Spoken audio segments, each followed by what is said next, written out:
माझं मत असं आहे की समान नागरी कायदा आला पाहिजे, कारण समान नागरी कायदा नसल्यामुळं हिंदू मुस्लिमांमध्ये सातत्यानं वाद निर्माण होतो. हिंदू समाजाच्या मनामध्ये मुस्लिमांबद्दल राग निर्माण होतो आहे. आमच्यासाठी कायदा आहे आणि त्यांच्यासाठी कायदा नाही.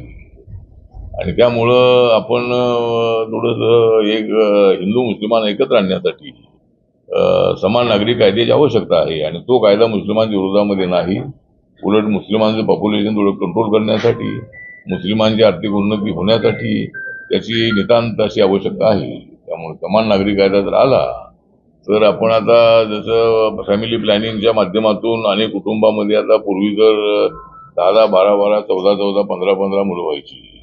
आताच्या पिढीमध्ये मोठं कंट्रोल आहे.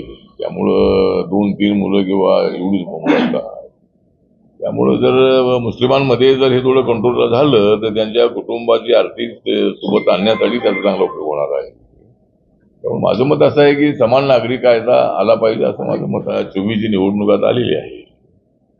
त्यामुळं प्रकाश आंबेडकरांची जी भूमिका आहे त्यांनी एक तर रिपब्लिकन म्हणून त्यांनी काम करणं आवश्यक होतं. बाबासाहेबांचा पक्ष रिपब्लिकन पक्ष आहे आणि त्या पक्षामध्ये प्रकाश आंबेडकरांनी काम करणं अत्यंत आवश्यक होतं. माझं त्यांना अजून आव्हान आहे की आपण सगळ्यांनी मिळून बाबासाहेबांचं मिशन पुढे चालवलं पाहिजे. आणि आपण जर पक्षाचे अध्यक्ष होणार असाल तर मी माझं अध्यक्षपद सोडायला तयार आहे. आणि त्यांच्या नेतृत्वाखाली पक्ष देशभरामध्ये, महाराष्ट्रामध्ये बळकट होऊ शकतो. सत्तेची भागीदारी चांगली आपल्याला मिळू शकते. तर ते एक त्यांना आमची नम्र विनंती आहे की आपण त्याचा विचार करावा आणि वंचित बहुजन आघाडी जी आहे ती बरखास्त करू. त्यांनी रिपब्लिकन पार्टी ऑफ इंडियामध्ये यावं. त्यांचं स्वागत करण्यासाठी आम्ही सगळे आहोत. आणि प्रकाश आंबेडकर आणि मी एकत्र आल्याशिवाय लोकांना ऐक्य वाटत नाही आहे. आम्ही पूर्वी ऐक्य करून पाहिलेलं आहे.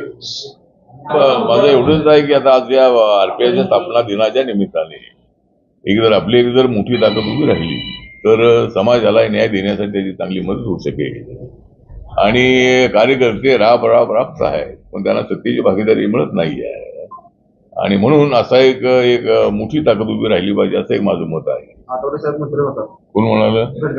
गडकरी साहेबांनी सांगितलं नागपूरला बोलले होते. कुठल्याही मंत्रिमंडळात असतो. म्हणजे मी ज्यांच्यासोबत असतो त्यांचं सरकार येतं. त्यामुळं सरकार चौथ्या वेळेला सरकार आमचं येणार आहे. आणि गडकरी म्हणाले सरकार कोणाचं येऊ द्या, आम्हाला हवामानाचा चांगला अंदाज असतो आणि कोणत्या वेळेला कोणता निर्णय घ्यायचा याची मला कल्पना असल्यामुळं मी हवेचा दिशा बघून मी निर्णय घेत असतो. त्यामुळे हवेचा विषय नाही आहे. पण सत्तेसाठी काय माझा आग्रह असतो असं नाही आहे. मी मंत्री नसलो तरी माझ्यासोबत लोक आहेत देशभरातले. मंत्रिपद काही कायमचं राहणार आहे असं नाही आहे. पण एक गोष्ट खरी आहे की आतापर्यंत मी ज्यांच्यासोबत राहिलो त्यांना सत्ता मिळालेली आहे आणि त्याच्या बदल्यामध्ये मला मंत्रिपद मिळालेलं आहे. आमची महायुतीकडे आमचा आग्रह होता की लोकसभेमध्ये 2 जागा मला मिळाव्यात आणि 2 जागा निवडून आल्या तर आरपीआयला महाराष्ट्रामध्ये मान्यता मिळणार आहे. पण लोकसभेला आम्हाला जागा दिली नाही. आता विधानसभेला एक 20-21 जागांची यादी चंद्रकांत बावनकुळे यांच्याकडे सोपवलेली आहे आणि त्यांच्याची चर्चा आमच्या शिष्टमंडळाची झालेली आहे. त्यामध्ये एक 8-10 जागा मला मिळाव्यात अशी आमची अपेक्षा आहे. म्हणजे आम्ही काही अवाढव्य 40-50 जागा द्यायचा आमचा आग्रह नाही आहे. पण एक 8-10 जागा रिपब्लिकन पक्षाला द्याव्या. त्यामध्ये विदर्भ आहे, मराठवाडा आहे, पश्चिम महाराष्ट्र आहे, नाशिक डिव्हिजन आहे. कोकणामध्ये काय आम्ही जागा मागणार नाही कारण कोकणात जागा कमी आहेत. तर अशा पद्धतीने 8-10 जागा मला द्याव्या. आणि आता जी महामंडळाचं वाटप सुरू आहे त्यामधले 2 महामंडळ आम्हाला मिळावी अशा पद्धतीची आमची मागणी आहे. आणि जे 12 MLC आहेत त्याच्यामधला 1 MLC आरपीआयला मिळावा. कारण दलित मतं जी आहेत, आंबेडकरी विचाराची मतं जी आहेत ही आपल्याला विधानसभेमध्ये ट्रान्सफर करायची आहे.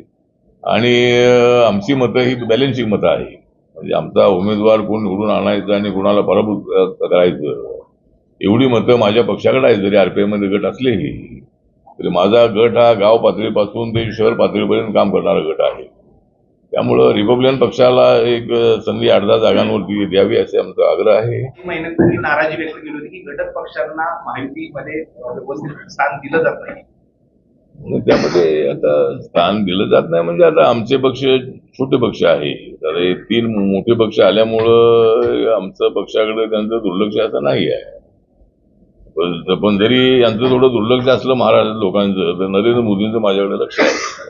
त्यामुळं मला अडचण अजिबात नाही आहे. पण महाराष्ट्रामध्येही थोडंसं त्यांनी लक्ष दिलं पाहिजे. एक तर रिपब्लिकन पक्षाला एकदम गृहीत धरू नये, आणि त्यांची अडचण ही दिसते की 3 पक्षांचं सरकार आहे, कारण आमचा मंत्री त्यामध्ये नाही आहे. आणि दुसरी गोष्ट अशी आहे की माझं नाव घेतलं की मग महादेव जानकरचं नाव घेतलं पाहिजे. मग दुसरे आपले शिवराजा पक्षाचे काय आपले विनायक मेटे मिटिंग विशेष आहे, सदाभाऊ खोत आहे, तर हे सगळे ते त्यामध्ये आहे. त्यामुळे त्यांची अडचण असेल, पण तरीही आमच्याकडे दुर्लक्ष होऊ नये. आम्ही प्रामाणिकपणानं ज्यांच्यासोबत असतो त्यांना ताकदीनं आम्ही पाठिंबा देत असतो. काँग्रेस सोबत होतो तर मी काँग्रेसला मोठं यश आणण्याचा मी प्रयत्न केलेला आहे. तर बीजेपी सोबत आम्ही आहोत. काय मनाच्या गोष्टी राजकारणामध्ये कराव्या लागतात. एकदम झटकापटकी निर्णय घेऊन त्याचा फायदा होत नाही आहे. आणि विचार करून आम्ही शिवसेना बीजेपी सोबत देण्याचा निर्णय घेतला. आम्ही महाराष्ट्रातल्या पत्रकारांबरोबर, विचारवंतांच्या सोबत, कार्यकर्त्यांसोबत चर्चा करून हा निर्णय घेतलेला आहे. त्यामुळे आपण म्हणताय त्याप्रमाणे थोडी अडचण आहे, म्हणजे आम्हाला गृहीत धरलं जाते गोष्ट खरी आहे, पण आम्हाला सन्मान मिळावा अशी आमची मागणी आहे.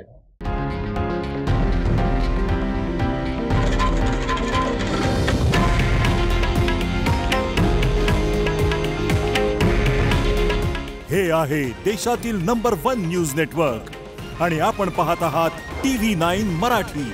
काळजी तुमची, हित महाराष्ट्राचं.